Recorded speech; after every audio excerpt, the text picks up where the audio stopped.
하던 말씀에는 감독, 집사 이런 교회 직분자들의 자격에 관한 말씀들이 나옵니다.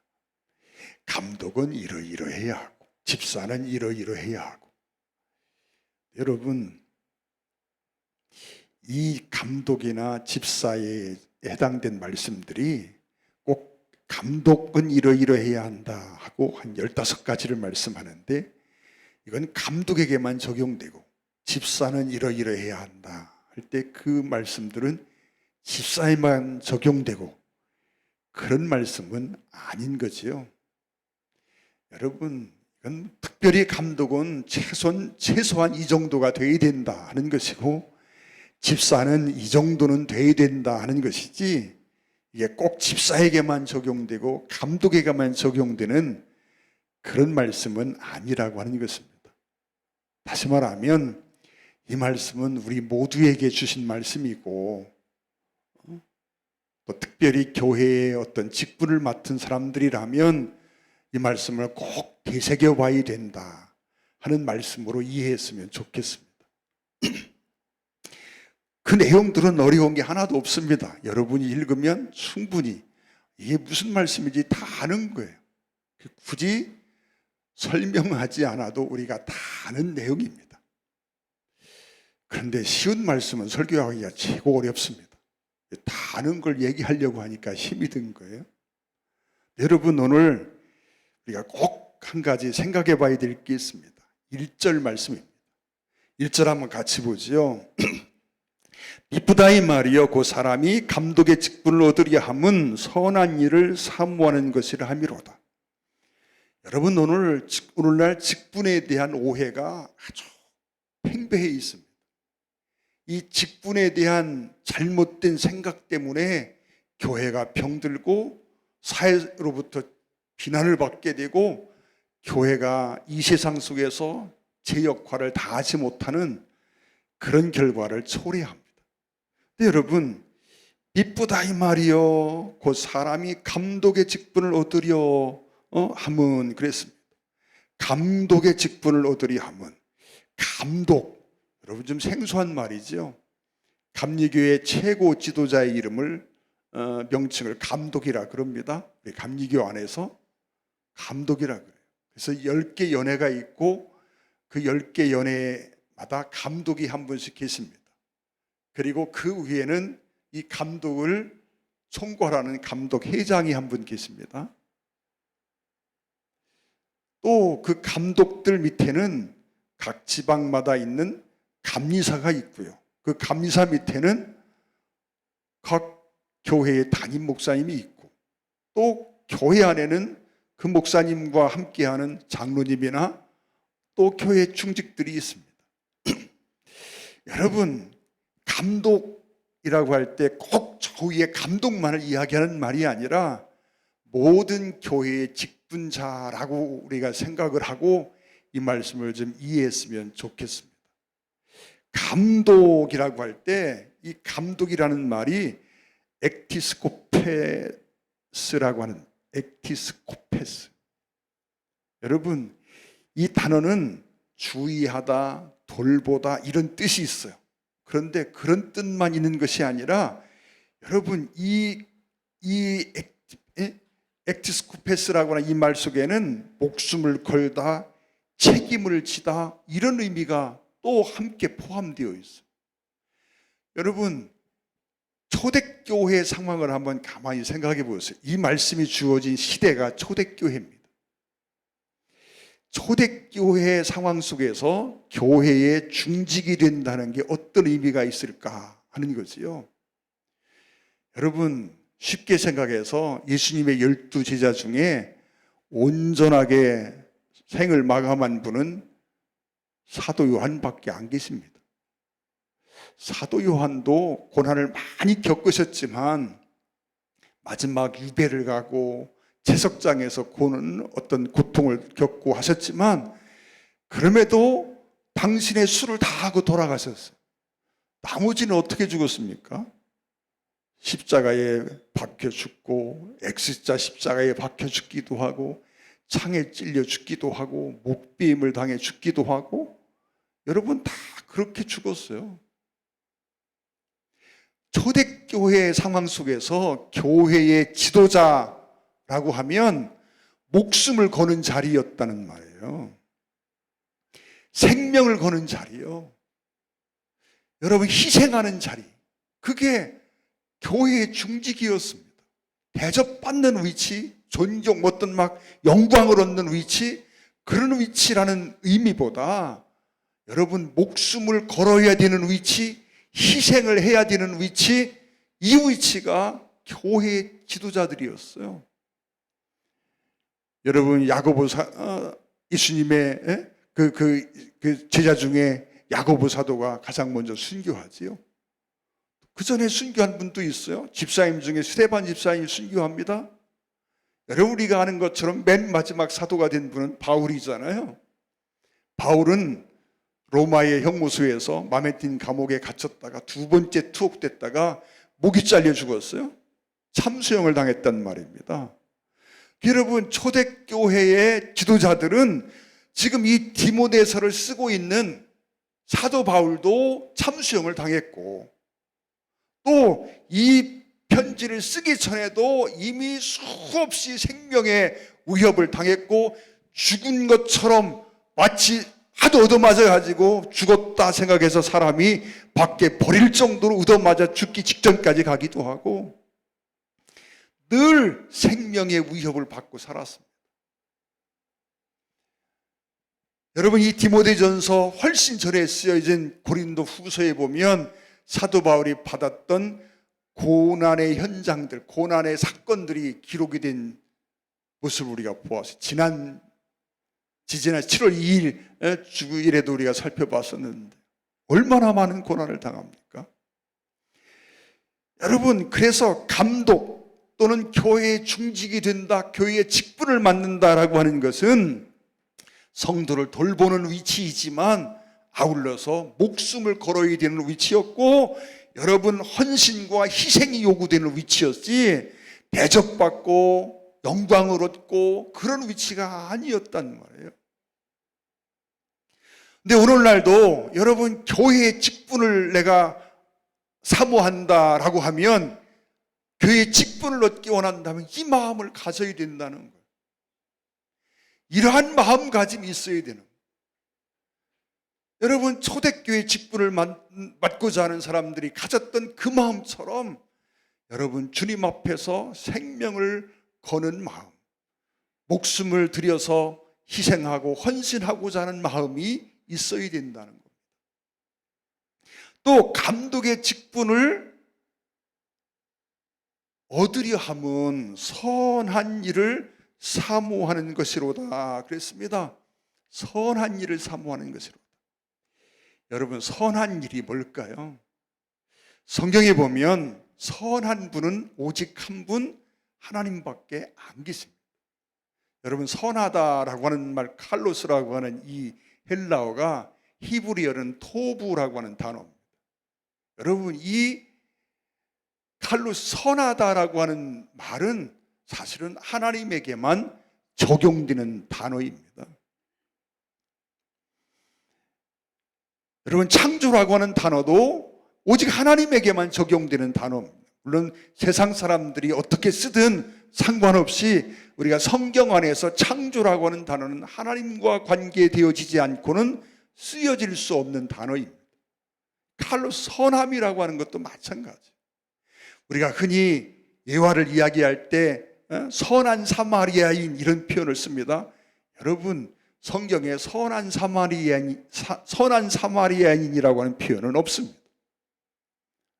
여러분 사람 앞에 선하다라고 하는 이 단어를 붙일 수가 없어요. 성경에서는. 여러분 어떤 부자 청년이 예수님에게 와서 물었습니다. 예수님 우리가 어떻게 하면서 묻기를 선한 선생이여 하면서 물었어요. 그래서 주님이 말씀하기를 네가 어찌하여 내게 선한 일에 대하여 묻느냐? 선한 분은 오직 한 분 하나님뿐이시다. 오직 하나님뿐이시다라고 말합니다. 선한 분, 선하다라고 하는 말은 하나님에게만 적용되는 말입니다. 선한 일이라고 하는 말은 결국 하나님의 일이라는 말입니다. 여러분, 감독의 직분을 얻고자 하면 첫째는요, 목숨을 거는 자리라 그랬습니다. 생명을 바쳐서 희생하고자 하는 그 마음이 있어야 합니다. 그리고 실제로 이 편지가 쓰여질 당시에 교회의 중직들은 대부분이 다 순교를 당했습니다. 여러분, 사도 요한은 순교를 당하지 않으셨다 말씀드렸죠. 사도 요한의 제자 중에 폴리캅이라는 분이 있습니다. 예루살렘 그 에베소 교회의 감독이었죠. 여러분, 요한 사도는 순교 당하지 않았지만 그의 제자들 중에는요, 순교 당한 제자가 대부분입니다. 여러분, 폴리캅 감독은 여러분 체포되어서 신문을 받습니다. 그때에 로마의 신문관이 그에게 이야기합니다. 내가 정말 내 믿음을 포기하고 황제를 이렇게 하면 너에게 이런 영광을 줄 것이다. 그래서 폴리갑이 한 말이 있습니다. 80평생 주님은 나를 한 번도 배신하지 않으셨는데 이제 죽을 날이 내일 모레인데 내가 어떻게 하나님을 배신합니까? 그리고 내가 이 영광스러운 순교의 자리를 포기하기 싫다라고 말을 합니다. 그리고 불에 태워 죽임을 당했습니다. 여러분, 불타 죽는다는 게 얼마나 끔찍합니까? 총 한 방 맞고 순교하는 건 그래도 할만하지요. 그것도 할만한 건 아니지요. 그러나 어쨌든 총 한 방 맞고 순교한다 그러면 그런 정도 순교는 좀 가능할 것 같기도 합니다. 여러분, 장작돔 위에 올려져서 불태워 죽이는 화형을 당한다 생각만 해보세요. 얼마나 끔찍합니까? 그런데 그러한 환경 속에서도 여러분 믿음을 포기하지 않습니다. 그리고 순교합니다. 이게 초대교회의 상황입니다. 여러분, 오늘날 직분이라고 하는 부분에 대해서 많은 변질이 생겨서 어떤 명예를 위해서, 나의 사역을 위해서 직분을 얻으려 하는 사람들이 많이 생겼다는 거예요. 감독선거 한 번만 일어나면 세상이 난리가 납니다. 여러분, 그게 감리교만의 일일까요? 그게 감리교만의 일이 아니잖아요. 얼마 전 민주당에서 돈봉투 사건이 있었어요. 그 사건을 목사님들 세 분이 앉아서 식사를 하다가 그 뉴스를 들으면서 제가 그런 얘기를 했습니다. 나는 저런 뉴스를 들을 때마다 속이 뜨끔뜨끔하다. 우리 감리교 목사님들은 저분들을 보고 뭐라고 비난할 자격이 없는 것 같다. 그랬더니 옆에 있던 성결교 목사님이 하시는 말씀이, 아이고 목사님, 우리도 마찬가지예요. 그리고 고개를 숙입니다. 옆에 있던 침례교 목사님이 또 그 얘기를 듣다가, 아이고 침례교는 별 수 있어요. 우리도 마찬가지예요. 여러분, 감리교고 침례교고 성결교고 여러분 세상의 장로교고 오늘날 직분이라고 하는 것이 어떻게 변질되어 있는지를 봐야 된다는 거예요. 선한 일을 사모한다. 선한 일은 하나님의 일입니다. 근데 사모한다라고 하는 이 말이 조금 묘한 말입니다. 에피누미아라고 하는 말인데, 여러분 여기 에피누미아라는 단어가 성경에서는요 거의 99% 안 좋은 일과 엮여서 쓰였습니다. 음욕이 불릴 듯하다, 막 미치다, 이런 어떤 안 좋은 의미와 엮여서 쓰여진 단어가 에피누미아라고 하는 단어입니다. 이 말은 무슨 말이냐면, 여러분 좋아 미치는 것, 뿅 가는 것, 아주 그냥 마음을 다 뺏긴 것, 이런 의미를 이야기하고 있습니다.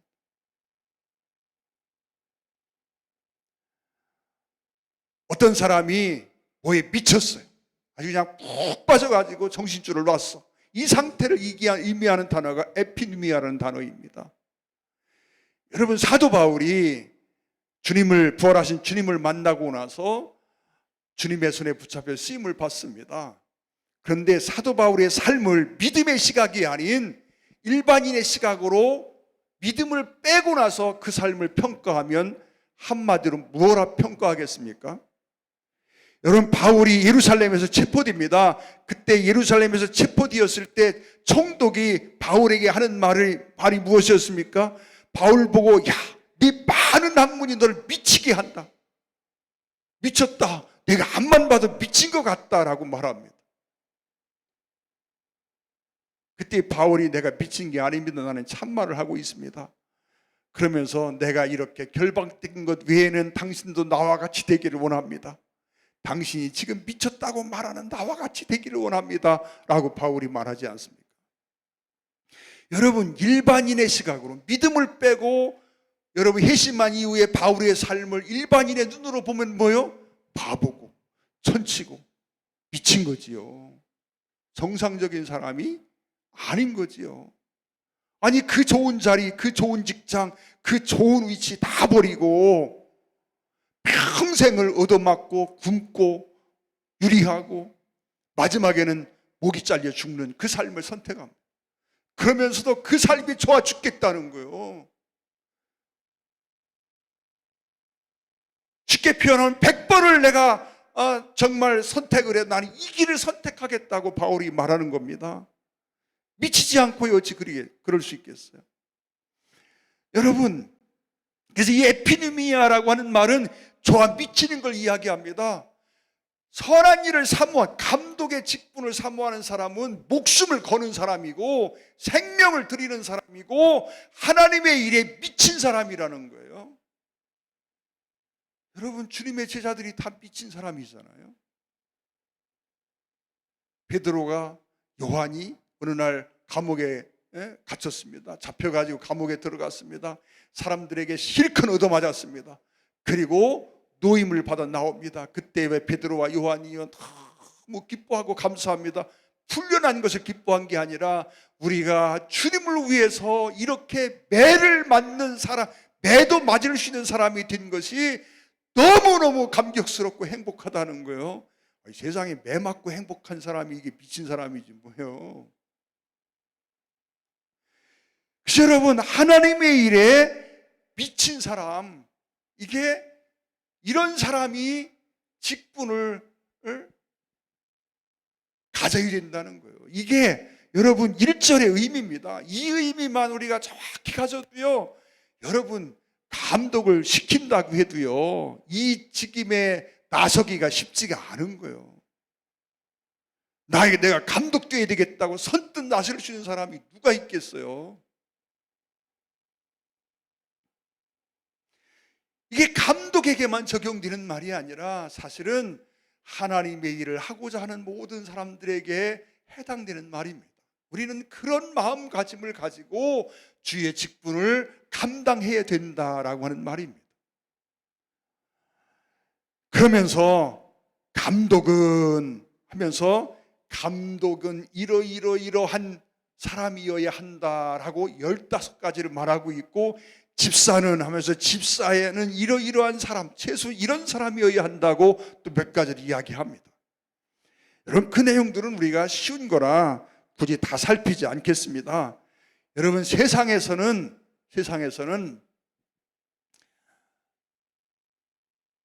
지도자를 뽑을 때 가장 먼저 뭘 봅니까? 능력을 봅니다. 이 사람에게 어떤 능력이 있는지를. 근데 여러분, 하나님의 교회에서는 능력보다는 인격이 우선입니다. 사람 됨됨이가 우선이라는 거지요. 그래서 감독의 어떤 그 감독을 사모하는 사람은, 감독의 직분을 얻고자 하는 사람은 최소한 이 정도는 돼야 된다 하면서 말씀하는데, 첫째로 책망할 것이 없으며, 책망할 것이 없. 이 세상에 하나님 빼놓고 책망할 게 없는 사람이 누가 있어요? 그렇잖아요. 여러분, 다른 사람은 나를 책망할 게 없을지도 몰라. 혹시 만에 하나 그런 사람이 있을지 몰라요. 그런데 나는 나를 책망할 게 천지요. 여러분, 어떻습니까? 다른 사람이 나를 책망할 게 없을 수는 있어요, 혹시. 그러나 여러분, 나는 나를 책망할 게 천지요. 또 더 나아가서 하나님의 입장에서 날 보시면 책망할 게 얼마나 많겠어요. 그런데 책망할 것이 없으며 그랬습니다. 여러분, 완전 무결한 사람은 세상에 없습니다. 그런데 왜 이런 표현을 썼을까요? 이 말씀은 죄 없는 사람이라는 말이 아니라 객관적이고 상식적으로 볼 때 여러분, 세상 사람들에게 비난받거나 이런 것들은 없어야 된다는 거예요. 세상 사람들 앞에 조롱의 대상이 되거나 비난의 대상이 되거나 그런 사람이 돼서는 안 된다는 거죠. 술을 즐기지 아니하며, 그래서 술을 즐기지 아니. 왜 여러분, 집사의 자격에도 그런 말이 나오는데 왜 술을 즐기지 아니하며 그랬을까요? 여러분, 성령의 열매 중에 가장 중요한 열매 중에 하나가 절제입니다. 여러분, 술을 먹게 되면, 술이 취하면 여러분 가장 어려운 게 뭐예요? 절제가 어려운 거예요. 어떤 사람은 술을 먹으면요 밤새 노래를 해. 딴 사람 얘기가 아니라 제 얘기요. 제가 술을 좋아할 때 술이 취하면요 밤새도록 노래를 하는 거예요. 제가 음치인데 노래나 잘하는 사람이 밤새 노래를 부르면 듣기라도 좋지, 노래도 못하는 사람이 밤새 뭔 노래를 그렇게 해요. 제가 술을 먹을 때 원칙이 하나 있었어요. 기분 나쁠 때는 술 먹지 말자. 기분 좋은 술만 먹자. 제가 청년 때 술을 좋아하면서 그런 생각을 했었어요. 기분 좋으니까. 그러니까 술 취하면요 자제가 안 되고 매 밤새 노래하는 거예요. 이튿날 제가 자취할 때인데 깨면 옆방 아줌마가 와서 그럽니다. 아니 총각, 어제 뭔 일이 있었어? 왜 밤새 그렇게 노래를 해? 어떤 사람은요 쉬지 않고 말을 해. 에? 여러분, 무슨 얘기입니까? 절제가 잘 안 되는 거예요. 여러분, 절제가 안 되면 실수가 나옵니다. 그래서 술을 즐기지 아니함이라고 말합니다. 여러분, 술을 즐기는 성도는 별로 없겠지요. 한 잔씩 하는 분들은 제가 있는 줄 알고 있습니다. 그게 잘못됐다고 말하는 거 아니에요. 여러분이 술에 취하지 않고 절제할 수 있고, 여러분 내가 나를 다스릴 수 있음에 부족함이 없다면 여러분 한 잔씩 하는 걸 제가 뭐라고 하지 않습니다. 그러나 우리가 생각해 봐요. 우리가 술을 먹으면서, 한국 사람의 특징이요, 술을 먹으면서 적당히 먹는 그런 능력을 가진 사람이 별로 없어. 여러분, 왜 술을 먹으면 2차를 가야 되고 3차를 가야 되는지, 꼭지가 돌 만큼 마시는지 모르겠으나 어쨌든 한국 사람은요 절제하는데 조금은 이 술을 먹는데 취하지 않을 때까지 적당한 선에서 술을 멈추는데 그런 멈출 수 있는 능력을 가진 사람을 제가 별로 보지 못했어요. 그러지 못한다면 차라리 안 마시는 게 낫겠지요. 또 구타하지 않고 다투지 않고 설마 주먹 쥐고 싸우는 사람은 없겠지요. 돈을 사랑치 않음 그랬는데 이 말씀의 의미를 살펴보면 탐심이 없음, 자유로운, 인색하지 않음, 풍부함, 이런 의미들이 있어요. 여러분, 돈에 매이지 않는 사람, 인색한 사람은 안 된다는 거예요. 하나님의 일을 하는 사람은 자유로움이 있어야 되고 탐심이 없어야, 불의한 욕심이 없어야 된다는 겁니다. 또 하나님의 남편이 되고 절제하고 근신과 아담하고 나그네를 잘 대접하고, 여러분 나그네를 잘 대접함이라는 말을 여러분이 한번 생각해 보시기를 부탁을 드립니다. 여러분은 사람을 좋아합니까? 사람이 내 집에 오는 것에 대해서 정말 거리낌이 없고 사람이 내 집에 찾아오면 반가워하고 사람을 대접할 줄 압니까? 어울리기를 좋아하는 사람입니까? 아니면 사람과 어울리지 않고 고독을 즐기는 사람입니까? 관용하며, 그래서 남의 약점을 들추어내고 고발하기를 좋아하는 사람은 하나님의 일꾼으로서 합당하지 않다는. 여러분, 사람이요 이렇게 이야기를 하다가 제가 생각해 봤어요. 제가 어느 날 미용실을 가봤어요. 제가 미용실을 안 다니다가 미용실을 누가 추천을 하더라고요. 싸기도 하고 6천 원밖에 안 받으니까, 이발소가 12,000원을 받는데 6천 원밖에 안 받으니까 싸기도 하고 또 시간도 금방 깎고요. 미용실에 가서 앉았어요. 근데 얼마나 뒤가 뜨거운지 참 혼났습니다. 근데요, 그 뒤에 여러 아줌마들이 앉아서 얘기합니다. 얘기하는데 보니까 그 이야기의 99%가 다른 사람 얘기. 이야기의 99%가 다른 사람 얘기. 그 중에 연예인 얘기 중에도 꼭 안 좋은 얘기, 그런 얘기들이 그 이야기의 줄을 이루고 있습니다. 여러분, 성도라면 남의 약점을 들추어내고 고발하는 사람이 아니라 덮어주고 관용을 베풀고 그런 사람이 되어야 된다는 거예요. 최소한 자기 집을 잘 다스리고 위인에게도 선한 증거를 얻는 사람. 위인에게도 선한 증거. 위인은 뭐요? 교회 밖에 있는 사람들이 볼 때도 저 사람은 참 착한 사람이야, 저 사람은 참 괜찮은 사람이야, 이런 어떤 증거를 얻어야 된답니다. 다시 말하면 신뢰할 만하고 바람직한 인간관계를 가지고 있고 책임 있는 지도자가 되어야 된다는 얘기입니다. 집사에 대해서 한두 가지만 생각해 봅니다. 디아코노스라고 하는 이 집사라고 하는 단어는 섬기는 자, 그런 뜻이 있고, 또 본뜻에 들어가면 식사 시중을 드는 자라는 의미가 있어요. 여러분, 식사 시중을 드는 자, 여러분 성령과 지혜가 충만하고 칭찬 듣는 사람 7을 택해서 초대교회 첫 집사를 세웠습니다. 그런데 그 사람들이 어떤 사람이냐? 섬기는 자, 식사 시중을 드는 자라는 거예요. 여러분, 식사 시중을 들려면 어떻게 해야 돼요? 허리를 굽혀야 되고 겸손해야 된다는 얘기입니다. 나보다 다른 사람들을 먼저 대접합니다. 섬길 줄 알아야 되고. 여러분, 그릇을 씻는다. 여러분, 식사 시중을 드는 자는 설거지도 하지 않습니까? 여러분, 희생을 얘기합니다. 여러분, 이런 등등의 자격을 갖춘 사람, 또 일구이연하지 않는다, 한 입 가지고 두말하지 않는 사람, 또 술에 인박이지 아니하고 더러운 일을 탐하지 아니하고, 감독과 겹치는 부분이지요. 깨끗한 양심의 믿음의 비밀을 가진 자라야 하고 경건한 가정생활을 이루는 사람이어야 한다라고 말씀합니다. 여러분, 이처럼 감독이나 집사나 교회 직분을 얻는 사람들에게는 이러이러한 어떤 모습이 있어야 된다라고 사도 바울이 디모데에게 말하면서 교회의 직분자를 세울 때 정말 이런 부분들을 염두에 두고 직분자를 세워라라고 말씀하고 있는 거예요.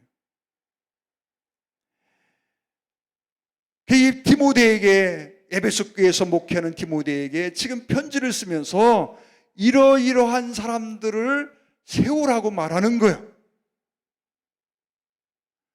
또 달리 생각하면 이러이러한 사람들이 교회의 직분을 맡아야 된답니다.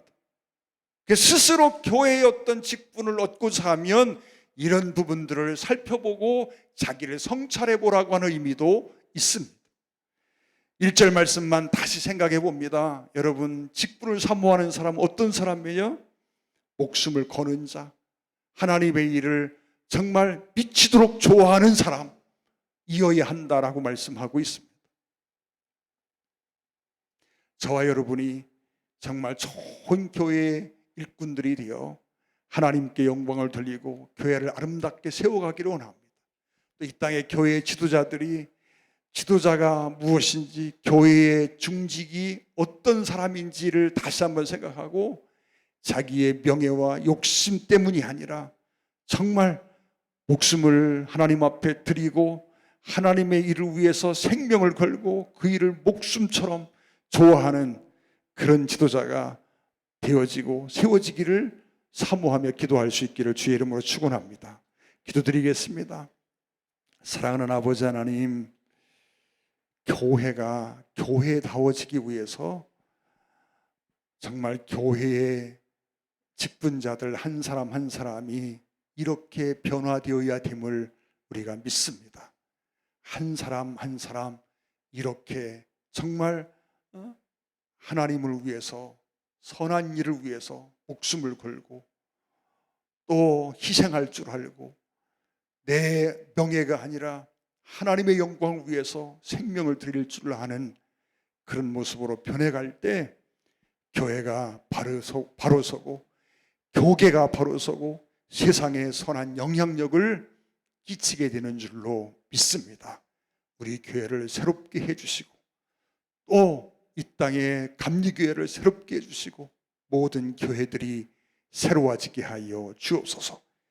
지도자들의 마음 속에 하나님의 본연의 말씀을 다시 한번 되새기고 변화되는 역사가 일어나게 하여 주시옵소서. 예수님 귀하신 이름으로 기도 올리옵나이다. 아멘. 찬양 드리겠습니다.